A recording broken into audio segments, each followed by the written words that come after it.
নমস্কার সুধী দর্শকবৃন্দ।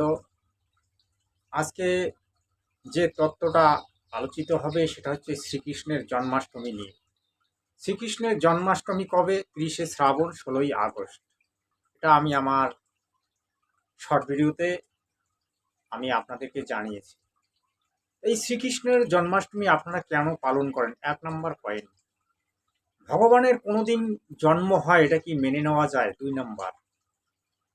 3 নম্বর, যদি সে ভগবান হয় তাহলে বারবার তার জন্ম মৃত্যু কেন হয়? এবং এই শ্রীকৃষ্ণ কেন বারবার যশোদার ঘরে এসে তিনি লালিত পালিত হন এবং দৈবকীর উদরেই বা তিনি কেন জন্মগ্রহণ করেছিলেন? এই নিয়ে বিরাট তত্ত্বকথা। ভিডিওটাতে শেষ পর্যন্ত থাকবেন। ভিডিওটা একটু লম্বা হতে পারে, তার জন্য আপনাদের কাছে আমি কিন্তু আগেই বলে দিচ্ছি যে আপনারা ভিডিওটাতে মনোযোগ দিন। প্রথম যেটা, শ্রীকৃষ্ণ ভগবান বারবার এই পৃথিবীতে জন্ম নেয়। তিনি বিষ্ণুর অবতার, আমরা অনেক গ্রন্থে তার প্রমাণ পাই। কিন্তু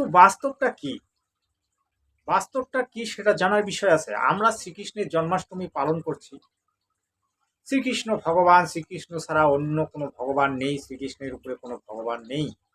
এটা কি 100% কোনো প্রমাণ আছে যে শ্রীকৃষ্ণের উপরে কোনো ভগবান নেই? কেউ প্রমাণ করে দিতে পারবে? কেউ পারবে না। শ্রীকৃষ্ণ হচ্ছে বিষ্ণুর অবতার। বিষ্ণু বারবার এই পৃথিবীতে নানান কারণে জন্ম নেয় এবং তিনি কতগুলি লীলা করে তারপর তিনি দেহত্যাগ করে চলে যান। অনেকে কি বলছে শ্রীকৃষ্ণ পরমেশ্বর, শ্রীকৃষ্ণ একদম অখিল বিশ্ব ব্রহ্মাণ্ডের অধিপতি, শ্রীকৃষ্ণের উপরে কোনো ভগবান নেই। আরে ভাই, তত্ত্বগুলো তো জানুন, ধর্মশাস্ত্রগুলিকে অধ্যয়ন করুন। শ্রীকৃষ্ণ হচ্ছে বিষ্ণুর অবতার। যে বিষ্ণুর বারবার জন্ম মৃত্যু হয়, তা শ্রীকৃষ্ণ আবার কে? শ্রীকৃষ্ণ তারই অংশকলা, তা শ্রীকৃষ্ণ তো জন্ম মৃত্যু হবেই। শ্রীকৃষ্ণ কিভাবে মারা গেল? বেদের হাতে। এটা আপনারা সকলেই জানেন। আমি মূল পয়েন্টটা যেটা আলোচনা করব সেটা হচ্ছে শ্রীকৃষ্ণ কেন জন্ম নেয়। আপনারা কম বেশি শুনলেন, ভগবান বারবার জন্ম নেয় তার লীলাগুলিকে পূরণ করার জন্য, ভক্তের মনস্কামনা পূর্ণ করার জন্য। তিনি কতগুলো যে লীলা করেন তার ভিতরে কতগুলো কারণ থাকে। এই শ্রীকৃষ্ণ কেন জন্ম নিয়েছিলেন জানেন? মূল কারণটা কি? কর্ণকে বধ করা। কর্ণকে বধ করা এবং অসুরগুলোকে বধ করার উদ্দেশ্যে তিনি জন্ম নিয়েছিলেন। তারপরে যে হাজারো হাজারো গোপীগণ সঙ্গে লীলা করার জন্য, গোপীগণের মনস্কামনা পূরণ করার জন্য, সখীদের মনস্কামনা পূরণ করার জন্য, ভক্তদের মনস্কামনা পূরণ করার জন্য তিনি জন্ম নিয়েছিলেন। এটা গেল। শ্রীকৃষ্ণের লীলা সম্পর্কে বিস্তারিত আলোচনা করা অসম্ভব, কারণ তিনি যে লীলাগুলি করেছিলেন সেটা পুরোপুরি কিন্তু লীলাগুলি লিখিত হয়নি। মেন অংশগুলি লিখিত হয়েছে। কে কে লিখেছিলেন? শ্রীকৃষ্ণ দ্বৈপায়ন ব্যাসদেব। তা শ্রীকৃষ্ণ কি বাস্তবে জন্মগ্রহণ করেন, নাকি শ্রীকৃষ্ণ কোনো লীলা করেন? এটাও জানতে হবে। আসলে শ্রীকৃষ্ণ বাস্তবে জন্মগ্রহণ করেন, তার জন্য লেখা হয়েছে জন্মাষ্টমী। এই যে শ্রীকৃষ্ণের জন্মাষ্টমী আপনারা পালন করেন, ভগবান শ্রীকৃষ্ণ কি আপনাকে বলেছে যে আমার জন্মাষ্টমী পালন করুন? বলেছে আপনাকে? যদি বলে থাকে তাহলে কমেন্টসে পাঠাবেন। কোনোদিন বলেন নাই, আপনারা পালন করেন। যেটা শাস্ত্রে নাই সেটা করেন, যেটা গ্রন্থে উল্লেখ নেই সেটা করেন। তাতে কি আপনার পুণ্য হবে না পাপ হবে? ভগবান আপনাকে বলে নাই যে আমার জন্মাষ্টমী পালন করো, তোমরা পালন করছো। তাতে তোমাদের পুণ্য হয় না পাপ হয়? আমি আমার মত পোষণ করছি না, আপনার গ্রন্থ শাস্ত্র যেটা বলছে তাতে আপনার পাপ হয়। কারণ যেটা ভগবান আপনাকে করতে বলে নাই সেটা আপনি করছেন, তা সেটা কি হবে? ভগবানের বিরুদ্ধাচরণ আপনি করছেন, সেটা আপনার পাপ। এটা গেল। তারপরে দেখুন, এই যে ভগবান শ্রীকৃষ্ণ, আপনি যদি একে একেবারে পূর্ণ ব্রহ্ম মানেন, এটা আপনার 100% ভুল। কারণ পূর্ণ ব্রহ্ম শব্দটার অর্থ হচ্ছে যার কোনো ক্ষয়ক্ষতি হয় না, যার কোনো জন্ম মৃত্যু হয় না, যিনি অবিনাশী, যার একটা লোমকূপেরও মৃত্যু হয় না, তিনি হচ্ছেন পূর্ণ ব্রহ্ম। তাহলে শ্রীকৃষ্ণ জন্ম নিচ্ছে আর মরছে, শ্রীকৃষ্ণ জন্ম নিচ্ছে আর মরছে, তাকে নিয়ে আপনারা একেবারে মাতামাতি কোন্দহল একেবারে কি করছেন না করছেন অস্থায়ী। ভগবান শ্রীকৃষ্ণের নাম আপনি কতবার জপ করেন? ভগবানের জন্মদিন পালন করেন, একদিন বা 10,000 20,000 টাকা খরচা করে জন্মাষ্টমী ধুমধাম পালন করে, সেদিন থেকে একদম শেষ। ভগবান শ্রীকৃষ্ণ কোথায়, আপনি কোথায়, শেষ। ভগবান শ্রীকৃষ্ণের বাস্তবিক নামটাই তো আপনারা জানেন না।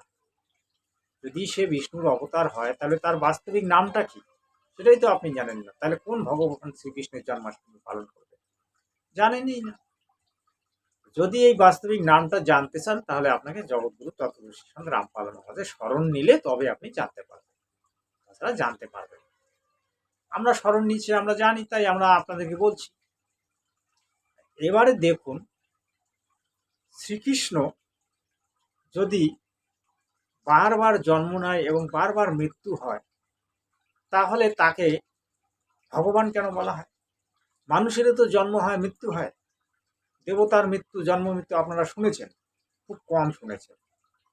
কিন্তু শ্রীমৎ দেবী ভাগবত পুরাণে দেখবেন যে বিষ্ণু, ব্রহ্মা, শিবের জন্ম মৃত্যু হয়।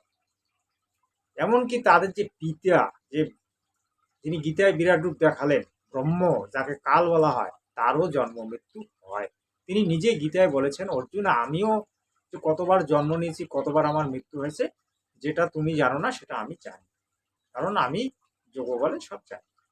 এটা গীতায় স্পষ্ট বলেছে। কিন্তু আমরা কি ভেবে বসলাম শ্রীকৃষ্ণ বলছে। কাল যে বলছে এটা কিন্তু আমরা কোনদিন মার্ক করতে পারিনি, আমরা বুঝতেই পারিনি। যার কারণে আমরা কি ভাবি যে শ্রীকৃষ্ণই গীতা বলছে। শ্রীকৃষ্ণ গীতা বললে তো ভালো কথা, শ্রীকৃষ্ণ তো পরবর্তীতে নিজেই বলছে, অর্জুন, আমি এগুলো বলি নাই, আমি ভুলে গেছি। সংক্ষিপ্ত মহাভারতে পরিষ্কার লেখা আছে, দেখবেন। মোটামুটি ধরেন 100 থেকে 160 পৃষ্ঠার মধ্যে দেখবেন আছে। পৃষ্ঠা নাম্বারটা আমার খেয়াল নাই, আমি বলে দিলাম, দেখবেন ওখানে লেখা আছে। শ্রীকৃষ্ণ নিজেই বলছে যে অর্জুন, আমি গীতা বলি নাই, ওটা অন্য কেউ বলছিল, আর তখন আমি যোগ বলেছিলাম। তাহলে আপনারা শ্রীকৃষ্ণকে নিয়ে মাতামাতি করছেন। আচ্ছা, আপনি শ্রীকৃষ্ণ ভক্ত, শ্রীকৃষ্ণের কোনোদিন দর্শন পেয়েছেন? শ্রীকৃষ্ণকে নিজে চোখে দেখেছেন? দেখেন নাই। তাহলে কেন ভাই তুমি শ্রীকৃষ্ণের গুণগান গাইছো? আচ্ছা, আর একটা প্রশ্ন এখানে, যে ব্যক্তিটা মারা গেছে, ধরুন আমি মারা গেলাম, আমি আজকে ইউটিউবে কথা বলছি, কালকে আমি মারা গেলাম, তা আমি কি আবার আপনার সঙ্গে ইউটিউবে এসে কথা বলতে পারবো? হ্যাঁ, আগে যেগুলো করেছি সেগুলো আপলোড হয়ে আছে চ্যানেলের মধ্যে, সেগুলো আপনারা দেখতে পাবেন। নতুন করে কি আমি এসে কথা বলতে পারবো? যে ব্যক্তিটা মারা গেছে সে কি করে ভগবান হয় ভাই? সে কি করে আপনাকে আপনার বিপদ থেকে উদ্ধার করবে? সে ব্যক্তিটাই তো নেই। তাহলে আপনি হা কৃষ্ণ, দীনকৃষ্ণ, শ্রীকৃষ্ণ, গোপাল কৃষ্ণ, রাধে কৃষ্ণ, শ্যামকৃষ্ণ দিন রাত জপ করে চলেছে। কে আপনাকে বাঁচাবে? কে আপনার রোগ ঠিক করবে? হা কৃষ্ণ বলছেন, যদি কোমরে ব্যথা, গলায় ক্যান্সার, টিবি, যক্ষা, কৃষ্ণ তো আপনার কিছুই করছে না। আপনার কৃষ্ণ নামে কোনো ফল হচ্ছে না, আপনার কৃষ্ণ আপনার সামনে এসে কথা বলছে। এই জন্য স্বামী বিবেকানন্দ কি বলেছিলেন? জ্যান্ত দেবতার পূজা করো, যে দেবতা আপনার সঙ্গে কথা বলবে, সামনে কথা বলবে, প্রকট হবে।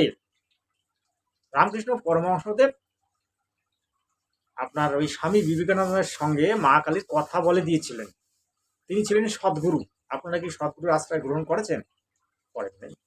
আপনারা ওই যে একদম লম্বা ফোঁটা বাঁশপাতার বলে তিলক, তারপরে বলে রাধা মাধবের তিলক, কত ধরনের তিলকের লক্ষণ, একদম এদিকে ওদিকে সর্ব শরীরে পাখন্ডি তিলক দিলেই সাধু হওয়া যায়। যে কোনো কোনো গ্রন্থে লেখা আছে? দেখাতে পারবেন? নেই, কেউ দেখাতে পারবে না। এগুলো ভণ্ডামি। আমার কথাগুলি শুনতে যদিও ভালো লাগে, ভালো না লাগে, কিন্তু ওই দেখবেন, একটু বিচার করে দেখবেন যে আমার কথাগুলি চলেছে।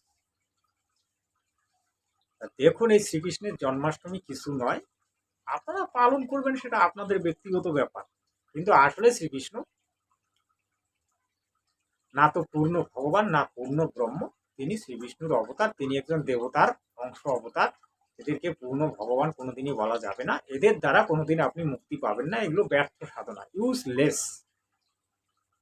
তারপরে কেন শ্রীকৃষ্ণ ভগবান যশোদার কাছে লালিত পালিত হয়ে বড় হয়? কারণ যশোদার কাছে তিনি ঋণী হন। যশোদা যে তার জন্য সাধনাগুলি করেছিল, তপস্যাগুলি করেছিল, তাকে কথা দিয়েছিল যে যখনই আমি পৃথিবীতে আসবো ধরিত্রীর বুকে, তখনই তোমার কাছে এসে লালিত পালিত হয়ে বড় হব, তুমি আমার পালিত মা হবে। এবং দৈবকী সাধনা করেছিল, তপস্যা করেছিল যে আমার গর্ভে তুমি শ্রীকৃষ্ণ তুমি একবার পুত্ররূপে জন্ম নাও। ভক্তের মনস্কামনা পূর্ণ করছে শ্রী বিষ্ণু। তিনিও তো একজন ছোট মোটো ভগবান, ডিএম, তিনি ডিএম, মুখ্যমন্ত্রী, ডিএম, রাষ্ট্রপতি। শ্রীকৃষ্ণ একজন ডিএম মাত্র, ইনি কোনো পূর্ণ ভগবান নয়। আমরা কিন্তু এটাকে পুরোপুরি নস্যাৎ করে দেব। এই যে যে কারণে কারণে কারণ জন্মে, ভগবান শ্রীকৃষ্ণ বারবার এই কারণে জন্ম নেয় এবং বারবার ওই দৈবকী এবং ওই যশোদার গিয়ে লালিত পালিত হয়ে বড়। তিনি আবার কলিতে যে গৌরাঙ্গ অবতার, তাকেও আবার কেউ কেউ শ্রীকৃষ্ণ বলছে যে শ্রীকৃষ্ণের অবতার।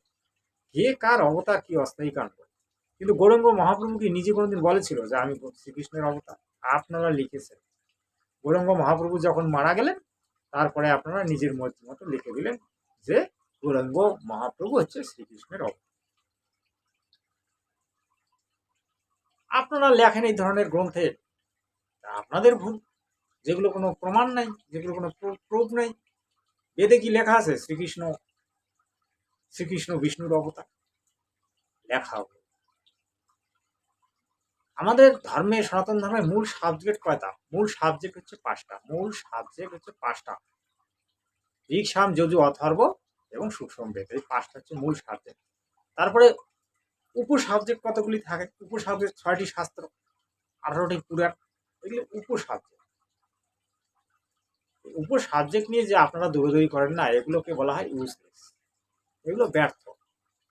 শ্রীকৃষ্ণের জন্মাষ্টমী আপনারা পালন করবেন না করবেন সেটা আপনাদের ব্যক্তিগত ব্যাপার, কিন্তু শ্রীকৃষ্ণের জন্মাষ্টমীকে অনর্থ হতে দেবেন না।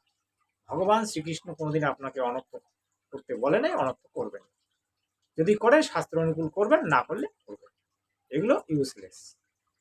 এতে না তো আপনার কোনো উপকার হবে, না কোনো আপনি পুণ্য অর্জন করতে পারবেন, না কোনো টাকা ইনকাম হবে, বরং আপনার সংসারের ক্ষতি হবে। এগুলো আমি প্র্যাকটিক্যাল বলছি ভাই, এগুলো আমি করে দেখেছি। এগুলোতে কোনো কোনো ফল নেই। সারা রাত জেগে থাকবেন ওই শ্রীকৃষ্ণ হা কৃষ্ণ করে, আর কৃষ্ণ তো আপনার এই নেই। শ্রীকৃষ্ণ ব্যক্তিটাই নেই, তা আপনাকে কি করে দর্শন দেবে? ওই বৃন্দাবনে বলছে যে শ্রীকৃষ্ণ নাকি আসে, রাধে নাকি আসে, কারো কাছে কোনো প্রমাণ আছে? কোনো প্রমাণ নেই। এগুলো ভুয়ো। এগুলো হচ্ছে মানুষকে বোকা বানানোর একটা রাস্তা। এগুলো কামাই করানোর একটা ধান্দা। যারা এই ধরনের কথাগুলি বলছে, তারা এই করে জীবিকা অর্জন করছে, তারা পয়সা রোজগার করছে, তারা বড় বড় তিলক মারছে, গলায় 10 পিস 20 পিস মালা দিচ্ছে, তারপরে ঘন্টি বাজাচ্ছে, তবলা বাজাচ্ছে, হ্যাঁ, বিভিন্ন ধরনের ওই যে কি যন্ত্রগুলো বলে ওগুলো বাজিয়ে বাজিয়ে আপনার কাছে ঘরে গিয়ে পয়সা নিচ্ছে, ভিক্ষা করছে, তারা সংসার চালাচ্ছে। মাসে মাসে অমুক বাজেটে 5,000 টাকা, তমুক বাজেটে 500 টাকা, তমুক দিন 200 টাকা, এভাবে তারা কি নিজের পেট পূর্তি করছে, সংসার চালাচ্ছে, আপনাকে বোকা বানাচ্ছে। এগুলো থেকে দূরে থাকুন। শ্রীকৃষ্ণের জন্মাষ্টমী কিছু নয়। শ্রীকৃষ্ণকে মানুন, শ্রীকৃষ্ণ ভগবান কি ভগবান না সেটা বিষয়ে জানুন, এবং শ্রীকৃষ্ণকে শ্রদ্ধা রেসপেক্ট করুন। এটা হচ্ছে সব থেকে বড় কথা। শ্রীকৃষ্ণের সাধনা করুন, শ্রীকৃষ্ণের পূজা করবেন না, কোনো গ্রন্থে লেখা নেই। সাধনা করুন, তাকে ডাকুন, তাকে সম্মান করুন, রেসপেক্ট করুন। এটা হচ্ছে মূল কথা। শ্রীকৃষ্ণ কোনো ভগবান, পূর্ণ ভগবান নয়, 100% গ্যারান্টি। এর জন্মদিন পালন করার কোনো রকম কোনো বেদে কোনো রকম কোনো লেখা নেই, এবং আমাদের যে ধর্মের, সনাতন ধর্মের যে শাস্ত্রগুলি আছে সেখানেও লেখা নেই, এবং পুরাণের মধ্যেও নেই। তাই আপনারা এগুলি যে করেন, এগুলি ব্যর্থ সাধনা, ইউজলেস। এগুলো থেকে দূরে থাকুন। আপনাদের অনেক অনেক ধন্যবাদ। যদি ভিডিওটা ভালো লাগে তাহলে বন্ধু বান্ধবদেরকে শেয়ার করবেন, এবং একটা, আমি ভুল বললাম না সঠিক বললাম, তার একটা ছোট করে একটা কমেন্ট পাঠাবেন। তো কি বলবো? সৎ সাহেব বলবো, সত্যম শিবম সুন্দরম বলবো। একমাত্র পরমাত্মাই হচ্ছে পূর্ণ ভগবান, এছাড়া কেউ পূর্ণ ভগবান নাই। এগুলি হচ্ছে মাটির পুতুল, ইনকাম করার রাস্তা, এছাড়া কিছু। সৎ সাহেব।